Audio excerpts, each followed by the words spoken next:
Telangana state youth Congress అధ్యక్షుడు జక్కిడి శివచరణ్ రెడ్డి మాట్లాడిన మాటలు తప్పు. కానీ తను చెప్పింది కరెక్టే. అంటే తను మాట్లాడిన విధానం తప్పు. ఈశ్వరమ్మ గారిని అంత పెద్ద వయసున్నటువంటి ఒక పెద్దావిడని పట్టుకొని ఆ విధంగా మాట్లాడు తప్పు. అటువంటి బూతులు మాట్లాడు తప్పు. కాకపోతే తను చెప్పిన దాంట్లో న్యాయం ఉంది. తను ఏమన్నాడండి? ఏ పార్టీ అధికారం ఉంటే ఆ పార్టీలో జెండా మోస్తా అని చెప్పేసి అంటే తప్పు కదా! అది ఎవరైనా కావచ్చు. అది ఈశ్వరమ్మ గారి విషయంలో వర్తిస్తా లేదా అనే విషయం పక్క పెట్టేస్తే, ప్రజెంట్ ఉన్నటువంటి సిచ్యువేషన్‌లో రాజకీయ నాయకులు చాలా మంది కూడా ఏంది, ఎక్కడ అధికారం దొరికితే అక్కడ పోతా ఉన్నారు.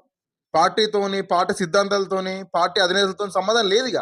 కాంగ్రెస్ అధికారంలోకి వస్తే కాంగ్రెస్‌లోకి జంప్ అయితారు. బీఆర్ఎస్ అధికారంలోకి వస్తే బీఆర్ఎస్‌లోకి జంప్ అయితారు. కేఏ పాల్ అధికారంలోకి వస్తే కేఏ పాల్ పార్టీలోకి జంప్ అయితారు. అంతే. వాళ్ళకి నాకు బీఆర్ఎస్ పార్టీ నాకు రాజకీయ భిక్ష పెట్టింది. లేకుంటే బీఆర్ఎస్ పార్టీలో నాకు రాజకీయ జీవితం మొదలైంది. కాంగ్రెస్ పార్టీలో నా యొక్క రాజకీయ జీవితం మొదలైంది. నన్ను కాంగ్రెస్ పార్టీ పైకి తీసుకొచ్చింది. బీఆర్ఎస్ పార్టీ పైకి తీసుకొచ్చింది. అటువంటి సిద్ధాంతాలు లేవు ప్రజెంట్. ఎక్కడ పదవి వత్తే ఆడికి పోదాం. అంతే. ఇంకోటేంటంటే యువజన కాంగ్రెస్. ప్రతి ఒక్క పార్టీలో కూడా యువకులకని చెప్పి ఒక ఒక వింగ్ తయారు చేసిండ్రు. ఎందుకని చెప్పేసి యువకులను వాళ్ళని కూడా రాజకీయ రంగప్రవేశం చేపియాలి. యువకులు కూడా రాజకీయంలోకి రావాలని చెప్పేసి కొత్త రక్తం, కొత్త బ్లడ్ ఉండాలి మనకి ప్రతి ఒక్క పార్టీలో అని చెప్పేసి కదా! మరి వాళ్ళకి అవకాశం ఇవ్వకపోతే ఎందుకు? ఇప్పుడు ఏదైతే ఈశ్వరమ్మ గారు ఉన్నారు, ఈశ్వరమ్మ గారి యొక్క వయసు మనం చూసినట్లయితే ఆమె చాలా మంచిది కావచ్చు. నిజం చెప్పాలని చెప్పేసి అంటే చాలా పెద్ద ఆవిడ. చాలా రెస్పెక్ట్‌గా మాట్లాడుతా ఉన్నది. మన తొలి వెలుగు రగన కూడా ఇంటర్వ్యూ చేస్తా ఉంటే చాలా అంటే చాలా బాగా మాట్లాడిందమ్మ. ప్రతి ఒక్కరిని కూడా బిడ్డ బిడ్డమ్మలు ఇస్తా ఉన్నది. ఓకే. అంతా మంచే. కాకపోతే మంచితో పాటు ప్రెజెంట్ నడుస్తున్నటువంటి సిట్యుయేషన్ అర్థం చేసుకోగలగాలి. ఒక కొత్త బ్లడ్ కావాలి. ప్రజల్లోకి దూసుకుపోవాలి. ఇటువంటి మెంటాలిటీ ఉన్న వాళ్ళంగా తీసుకుపోవాల్సింది. ఎందులోకైనా కూడా అది మనకి ఓన్లీ యాదగిరిగుట్ట ట్రస్ట్ యొక్క కమిటీ మెంబర్స్ అని మాత్రమే కాదు. ఎందులో చూసినా కూడా యువకులు ఉండాలి. ఏదైనా సమస్య వచ్చిందని చెప్పేసి అంటే వెంటనే వాళ్ళు బయలుదేరే విధంగా ఉండాలి.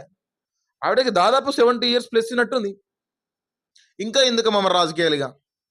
Well settled. సరే మీ కొడుకులకు అని చెప్పేసి అంటే అది వేరు.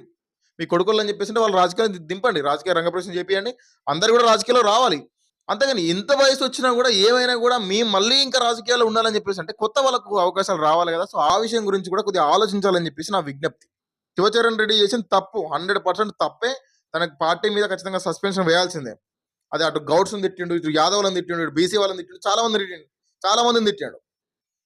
తను రెడ్డి అయ్యేసరికి రేవంత్ రెడ్డి యాక్షన్ తీసుకుంటలేడు.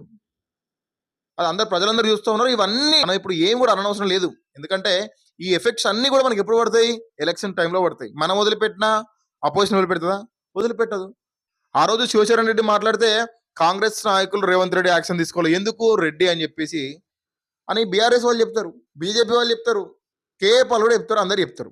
అది మీకే మైనస్. ఇప్పుడు యాక్షన్ తీసుకున్నా తీసుకోకపోయినా కూడా పెద్ద ఒరిగేది ఏం లేదు. ప్రజలకు ఒరిగేది ఏం లేదు. ప్రజలకు వచ్చే లాభం ఏం లేదు ఇక్కడ. అదే విధంగా ప్రజలు నష్టపోయేది కూడా ఏం లేదు. ఏది చూసినా కూడా మళ్ళీ ఎలక్షన్స్ వరకే మీకు ఎఫెక్ట్ పడతా ఉంటుంది. సో ఈ విషయం గుర్తుపెట్టుకోవాలి.